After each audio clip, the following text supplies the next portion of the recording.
ఉసిరి చెట్టు ఎక్కడ ఉంటుందో అక్కడికి వెళ్ళి ఆ ఉసిరి చెట్టు దగ్గర నిలబడి దాని యొక్క మొదట్లో ఇంత పసుపు కుంకుమో అక్షతలో సమర్పించి ఉసిరి చెట్టుని ప్రార్థన చేస్తూ కొన్ని మాటలు చెప్తారు. ఇక్కడ మీరు ఒక విషయం గమనించాలి. యజుర్వేదంలో కూడా రుద్రాధ్యాయంలో ఒక మాట అంటారు, నమో వృక్షేభ్యో హరికేశాయోపవీతినే పుష్టానాం పతయే నమో నమో అంటారు.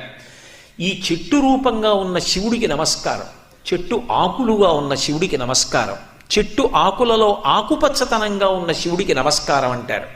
అలా ఈ ధాత్రి రూపంలో ఉన్నటువంటి ఈ ఉసిరి చెట్టు ఉందే, ఇది చెట్టు అని నేను అనుకోవట్లేదు. ఇది పరదేవత. పరదేవత అయి ఈ కాలంలో ఎన్ని ఉపద్రవాలు వస్తాయో అన్ని ఉపద్రవాలకి విరుగుడు కూడా ఈ చెట్టులోంచి వస్తోంది.